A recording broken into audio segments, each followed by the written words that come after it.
Hey guys, Tom here from the Investing with Tom YouTube channel, and today I'm going to talk to you about what to do when the market is crashing. Alright, so if you're paying attention to the current stock market, you'll see that things are very volatile at the moment. There's prices moving up and down all the time. The major indices in the United States, the Dow, the Nasdaq, the S&P 500, they're moving 1, 2, 3% up or down. It seems like almost daily at the moment. So there's trade war talks going on, Trump's going wild on Twitter. There's a whole bunch of events going on, and we need to talk a little bit about, I guess, what you should do. So the first bit of advice I'm going to give to you guys around what you should be looking to do in regards to all this market volatility is just take a breath. Breathe in, calm down, and stay rational. We don't ever want to make decisions in the stock market based on emotion.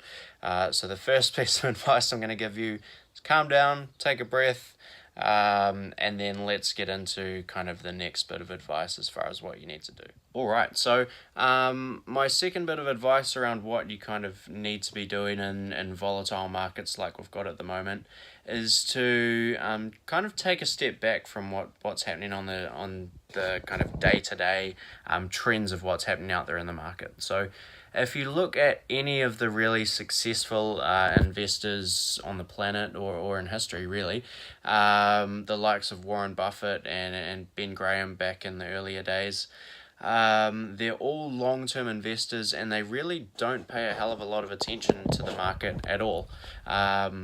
They don't really invest day to day. They're looking to hold companies for 5, 10 years, decades even, or forever in terms of what Warren Buffett would often look to do. So don't make decisions on a day-to-day basis. That's not what we want to be doing in the stock market if you're looking to be successful long term. So that's my second piece of advice. Alright, so my third piece of advice in terms of what to do when the stock market is volatile like it is right now is to not focus on what's happening with the overall market and kind of macroeconomic factors.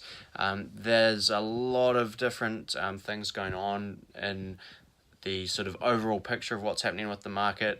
It's impossible to predict. No one's ever been able to do that accurately. So anyone that can tell you that, you know, the market is going to crash tomorrow or it's going to crash in exactly 18 days or something like that, they're lying to you. They're speculators. They're not investors. So I'd urge you to not pay attention to what's happening in the overall market.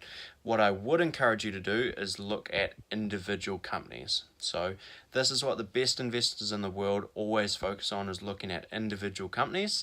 And there's kind of 4 key steps that you need to go through when you look at individual companies and whether you should be buying or selling out of those companies. Alright, so what are the 4 things you need to do or need to look at when you're buying a company? I've taken these tips from a guy that I follow very closely by the name of Phil Town. And if you've watched any of my videos before, and if you've ever watched any of Phil Town's videos, you would have heard me talk about this before.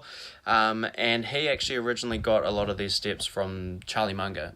Charlie Munger did an interview with the BBC a few years ago, going through and kind of laying out pretty much his checklist when he's looking at individual companies. So I'll quickly rattle off the checklist and we'll run through it, and that'll give you guys a good idea of kind of what to look at out there in the market when you're assessing different investments. So the first thing to look at is the meaning of the company. So does the company have meaning to you, and do you understand it well?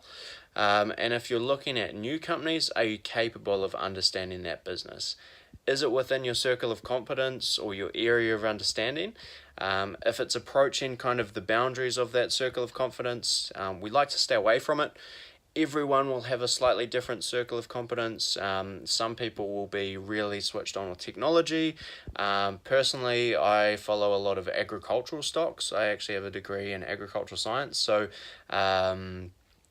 I focus on sort of agricultural companies. There's not a lot of them out there, but the ones that are out there, I feel that I have a really good understanding of. And your circle of competence will be different from mine again. So the first thing to do is make sure you understand the company and that it's within your circle of competence.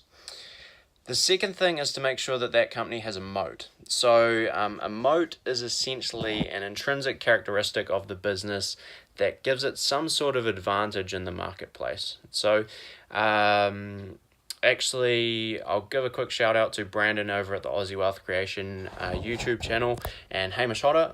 They've got a podcast called the Young Investors Podcast, and they actually did a recent episode on kind of all the different moats out there in companies. So if you're interested in checking out more about moats, I definitely recommend going and giving that a listen. But just to quickly run you through a couple of examples, I guess, the most common example of a moat would be something like a brand. So Coca-Cola has a brand. If some mega rich person wanted to invent the next cola kind of beverage company, they really wouldn't be able to. Coca-Cola's spent years and years and years building up a brand. People know the Coca-Cola brand and they know what they're going to get. And what that allows us to do as investors is confidently put our money into that company with a pretty strong idea of where we think that company is going to be in 5 or 10 years' time. So that's number 2. The company has to have a moat. The third thing we want to look at is that the company has really good management. So this is definitely a little bit less important than the first two. Warren Buffett once said that he likes to buy companies that an idiot could run because one day an idiot will. But we do want to look at whether the management is competent.